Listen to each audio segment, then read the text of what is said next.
Medical science has made amazing advances in the last few years.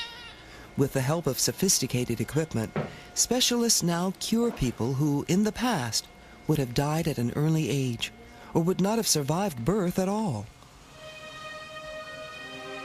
Many children in the industrialized world are born so prematurely that they must be rushed to an intensive care unit immediately after birth. For these infants, life begins with a fight against death. Although their chance for survival is much greater than it would have been decades ago, there's a darker side to this success. The lives of the children who survive this early trauma may be plagued by handicaps, suffering, and pain. What should we do? Should we make every effort to save the child? Or should we simply allow the baby to die comfortably? This is the moral dilemma parents and doctors face daily.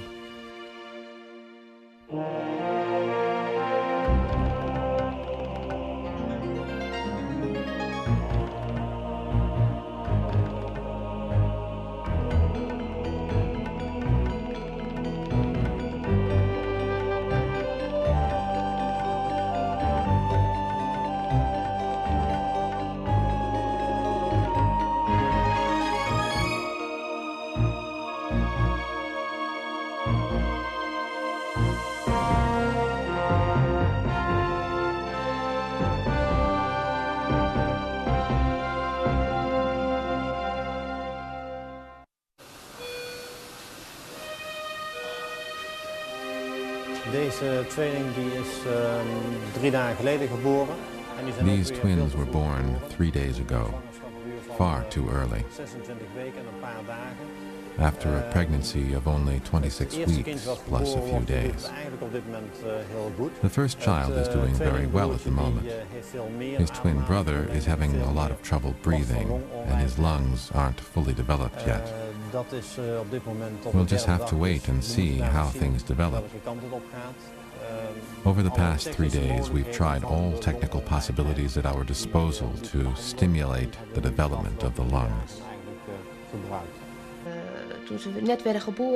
Immediately after they were born, we had to make a number of decisions, like, well, what are we going to do if things get really bad? And after 2 or 3 days, things went from bad to worse, and you don't quite realize what is going on. And yet you think, yes, the doctors, they think it's all right, so let them do what they think is right. Will the child live? Will he be handicapped, even severely disabled? And if that happens, will his life be worth living? Too many uncertainties for a clear-cut decision. Yet parents and doctors must make a decision. Are they going to continue aggressive treatment or stop? Can ethics help us think through these moral dilemmas?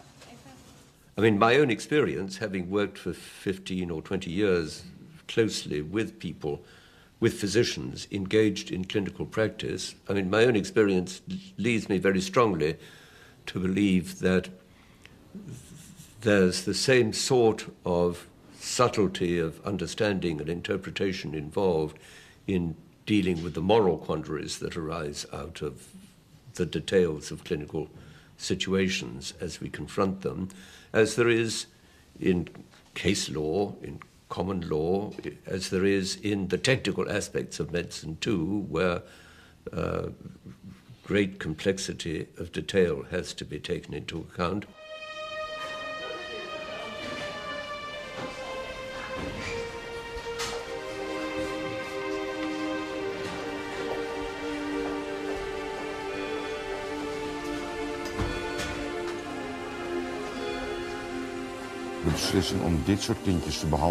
The decision of whether to treat these children is not something that needs to be discussed.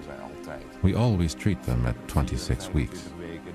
Sometimes we do debate whether to treat them at 24 or 25 weeks, but we often do so. There's no discussion if they're 26 weeks old. We always treat them, and we just see whether we can succeed. And quite often it still doesn't work out. And those are the cases we have to discuss. Different ethical theories suggest different issues that parents and doctors might want to take into account. The 18th century German philosopher Immanuel Kant developed ideas that have deeply influenced modern medical ethics. Kant, I think, would focus on that child.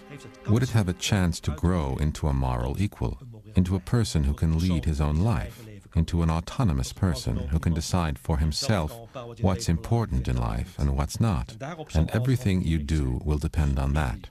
So you can apply Kant's famous formula of the categorical imperative. Never use others solely as a means, but also always as an end in themselves. This can be neatly applied to the relationship between parents and children. Kant's theory recognizes the tremendous importance of human dignity and of treating a human being not as a means of your ends, but as an end in him or herself. And that's an ethical insight that should never be neglected in any case like this. Let's suppose they do count as persons in the Kantian sense. Then the Kantian ethical theory will say we have to treat them as ends in themselves, which means, of course, if they were already adult, it would mean respecting their own will and their own choices, but where they're children, doing everything we can to promote both their development and their happiness. Kant also framed the categorical imperative from another perspective. Kant's first and most famous test for the morality of anything you're thinking of doing is that you have to ask yourself, would you will the principle you're going to act on to be a universal law? Could you? Or even if you could, would you want everybody to behave the way you're thinking of behaving? Kant also asks us to reflect on the extent to which we are making exceptions of ourselves in the way we're dealing with others. That is, am I doing something that I would not want others to do, that I would not be willing to have everyone else do? And I think that's another important question to be asked about any kind of behavior that we're thinking about. Is this the kind of behavior that I would be willing to have everyone do? Is this the sort of thing that everyone could do? Is this the sort of thing everyone has a right to do? Following Kant's ideas, parents, doctors, and nurses should ask, how would we want anyone in this kind of situation to be treated? How would I want to be treated if I were in the situation of this helpless infant? But Kant set out his philosophy in general terms. How can it be applied to modern medicine? For that matter, what are the odds with babies like this? Als je denkt dat op dit moment ongeveer, ruim de helft van de kinderen van 26 weken in leven When you consider that, at the moment, over half the children can be kept alive at 26 weeks, and that of those who survive, approximately 85% will turn out completely normal, 6 to 7% will end up with only a light handicap, which is perfectly reconcilable with life in society, and that 6 to 8% will be more severely handicapped, then I think that views about this type of care and its results will differ. Dat soort zorg en de resultaten ervan, dat daar verschillende opvattingen over kunnen bestaan. To respect the dignity of the child does not necessarily mean doing everything possible to keep it alive. Concentrate on the interests of the child and see whether or not the child has a good chance of surviving within a relatively short period of time, or whether it's likely to die very soon. If it can survive, would that life have any quality? You can also consider the interests of the child, because it's not in the interests of the child if it won't be able to communicate, to look after itself, if it's totally dependent on other people's help.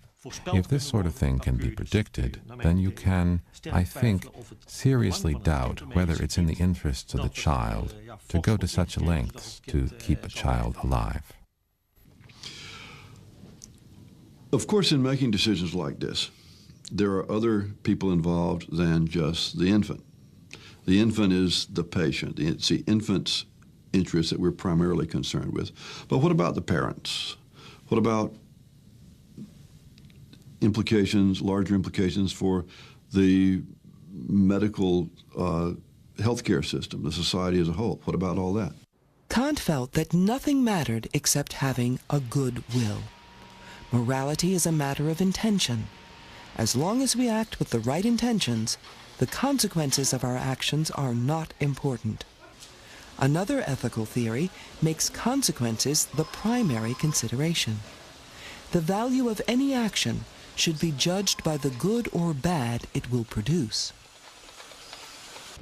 Thinking of ethics in terms of the good could take many forms, but it's often associated with consequentialism, which is thinking of the rightness of actions in terms of their consequences. And the best known form of consequentialism is utilitarianism, which thinks that an action is right if it produces the most possible utility. And different theories have different views about what utility should be taken to be. What Kant will stay away from is questions about the costs or the benefits, the consequential results of these forms of treatment. Yet those are also important questions, and utilitarianism focuses our attention on that aspect of the situation. Utilitarianism will force us to ask questions like, what are the overall social benefits that will come from keeping this infant alive? What are the overall social harms that will derive from keeping this infant alive? Yesterday, Michael was put on a new respirator. It amounts more or less to the same thing. But as I told you yesterday, to get the pressures with the other machine, we had to administer lots of liters of air per minute. With this new machine, we don't need to do that, which is why he was put on this machine yesterday. Of course, you'd heard about it and come across it in your own social circle of neighbors and friends. But every child is different. It's very hard to say. How will the child respond? How will that child develop? It just varies. Michael has had 2 minor brain hemorrhages. How will it affect him? What problems might we still run up against? And they really didn't know at that time. Utilitarianism in any form requires you to be able to estimate consequences, either of a given action or of a policy. And of course, we don't know the future. We don't know it at all well. And now, people sometimes say, well, utilitarianism never actually tells you what you should do. It just tells you what you should have done. Because after you see some of the consequences, you say, oh, yeah, that would have worked best. Kantian ethics focus on the dignity of the individual. Utilitarianism tries to take a broader view and deal in numbers. It's a social ethic whereby you try to make decisions about your behavior on the basis of the interests of all those concerned. If many children are born who will never be able to take care of themselves, who will remain dependent on all sorts of medical treatment, then this will place a serious burden on our healthcare system. And a utilitarian would thus simply take this into account when weighing up the balance. He'd say, well, if we devote all our medical care to such cases, it will be at the expense of the treatment of other things, such as care of the elderly, who will then get less attention, but who would, of course, like to have more care. There would simply be no room or time for that, because all the time is taken up by the children in this example. A utilitarian would thus also take into account the interests of society.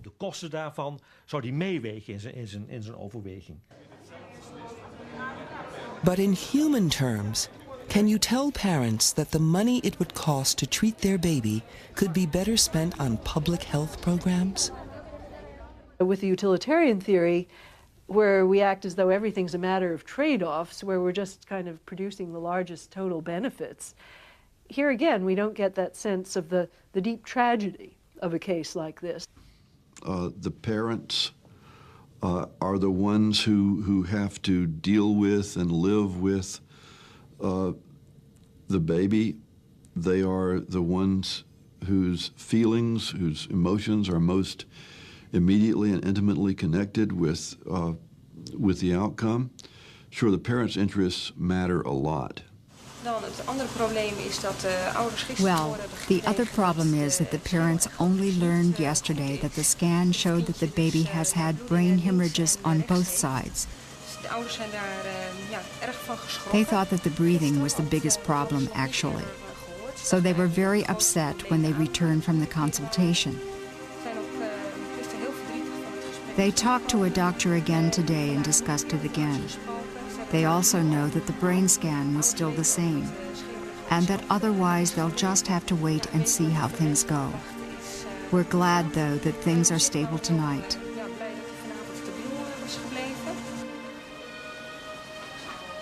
Well, they're still your children, and I didn't feel at all, at the beginning, that they really were my children.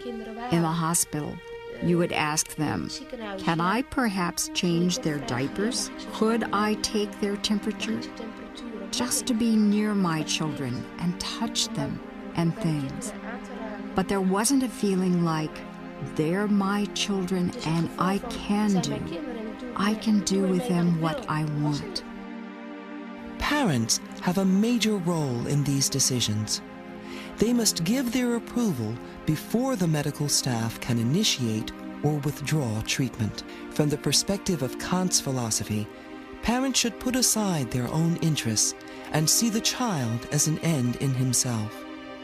For utilitarians, parents should pursue the greatest good for the greatest number and take into account the interests of all concerned, the child, themselves, and the wider society. A third view, virtue ethics, asks how a person can achieve happiness or the good life. It puts virtues and character at the center of this quest, and it sets every decision in relation to the character and life of the person making it. It starts from the idea that our life as a whole has a shape in that all our projects and all our values do fit together, that you can see your life not just as going on day by day, but that you can see each day in your life as the center of a circle, which is made up of all your ongoing commitments and projects and the values that you hold. The approach of virtue ethics is certainly going to focus on the question, what's the whole life going to look like? What are the possibilities and opportunities that these children would have in the whole of their life? Now, if the quality of the whole life looks like it's bound to be so reduced that it's not going to have in it the shape, overall shape of a human life, well, then we may still have some other obligations to these children, that is to relieve their pain, not to cause them suffering, but we won't consider them as human in Aristotle's sense, because for Aristotle, being human is a functional notion. It's a question of what functions that are characteristic of humanness you can actually attain. Many of the central ideas of virtue ethics were laid out by Aristotle in the 4th century BC. Aristotle argued that moral virtues are habits that allow a person to choose what's right and to find purpose and fulfillment during one's life. In virtue ethics, moral fitness can be compared to physical fitness. You achieve it over a long period of time through training and developing good habits. Because of its long-term view, virtue ethics is sometimes criticized for not offering sufficient guidance to people who are faced with crises. It's certainly true that a virtue ethics theory won't give you any kind of formula for saying what the right action is. Now, some people think that's a defect of virtue ethics, and I'd be more inclined to think it's a virtue of virtue ethics, because I think any theory which produces some kind of formula for right action, as, say, utilitarianism does, is unrealistic, because I think on reflection it's clear that there could be no such thing as a formula for right action. Yet there are some linkages between the virtues and our actions. There's two important linkages. One is virtues, the virtues are exhibited in our activities. Some of our activities are outcomes of our virtues. Courageous behavior is the outcome, the result of the virtue of courage. Compassionate behavior is the outcome of the virtue of compassion. Secondly, our behaviors form our virtues. Behaving compassionately tends to make you a compassionate person. Behaving bravely tends to make you a brave person. So, two questions that can be asked about any action from a virtue perspective are these.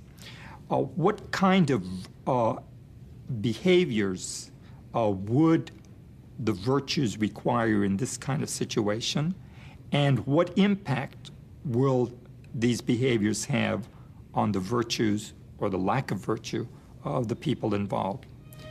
So, for example, we might ask if this child is allowed to die or may be killed, what impact will that have on the character of the people involved? Will that make the doctors, for example, calloused? Will that make the doctors unfeeling? Will that lead them to lose compassion? And if so, then from a virtue perspective, we would say there's something wrong because of the kind of character that kind of behavior is going to lead to.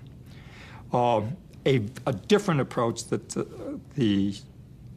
a virtue theorist might take to a particular action is to ask, what would be the courageous thing to do in this kind of situation? What would be the compassionate thing to do in this kind of situation?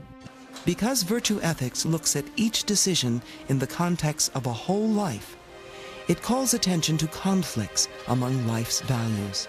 I guess the strength of the Aristotelian approach against the others is that it always understands that human life is full of conflict because there's a plurality of goods. You can't have them all the time.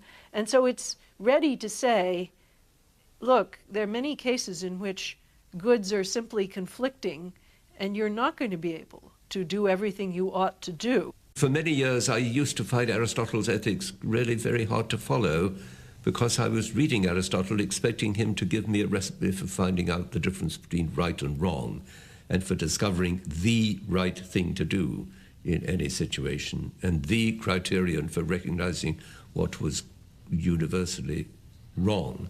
But that's not the way Aristotle depicts our human life. He says that ethical questions are continually subject to reconsideration, that moral problems are like the problems of a steersman, for instance, who's taking his boat along a hazardous shore and has to decide when to change tack. He has his eye always on 100 things: the state of the water, indication of shoaling of the shore, the changing force of the wind, whether the sun is just setting, and so on. And it's the capacity to see through the complexities of the local conditions to a point at which you can take a reasonable decision. That's what is the mark of the wise steersman. And he says the same thing about doctors, that a wise doctor is one who doesn't think he has a cut and dried recipe for this whole disease. The wise doctor is the one who's monitoring the patient's condition and recognizing when he has to change the treatment in order to do the best possible for the patient. And ethics, he says, is like that. Ethics is in this respect subject to the occasion. Kantian, utilitarian, and virtue ethics all suggest issues that parents and doctors might take into account in deciding whether to prolong the life of a child. None offers a simple or clear-cut answer, but each suggests issues that most people would agree are important to consider. The right thing to do is what there are the best reasons for doing, what there are the most compelling, logical arguments for doing.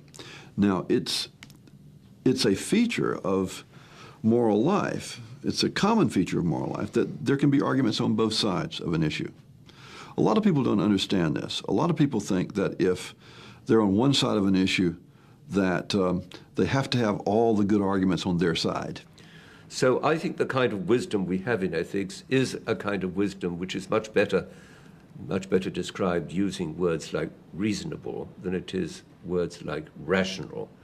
If we emphasize rationality too much in thinking about ethics and thinking about decision and action, we lead ourselves back into the trap of thinking that we can prove in a general kind of way what is right, what is wrong in all cases, in all circumstances. And that's not the way life goes.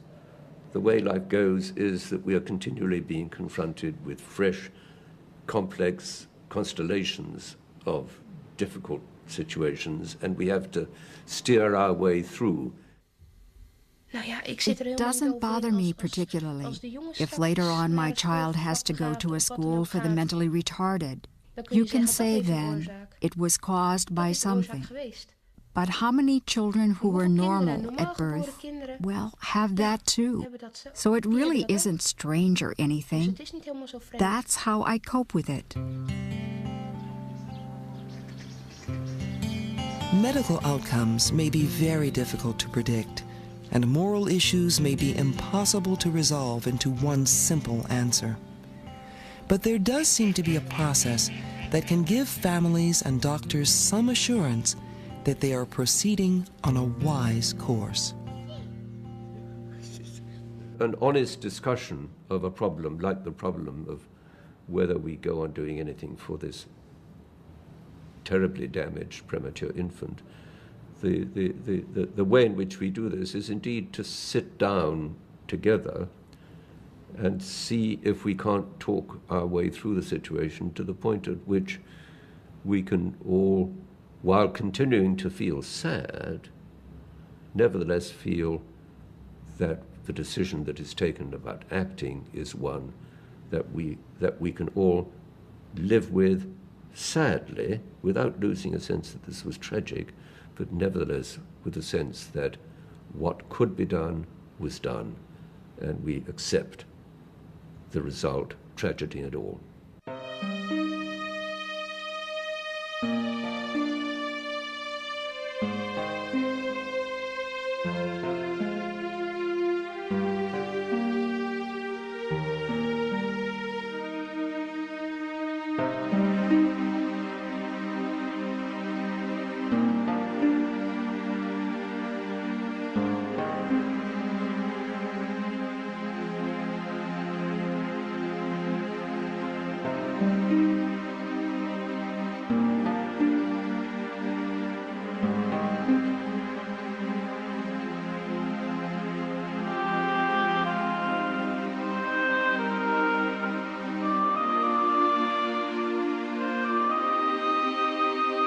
The Examined Life is a 26-part series for college credit.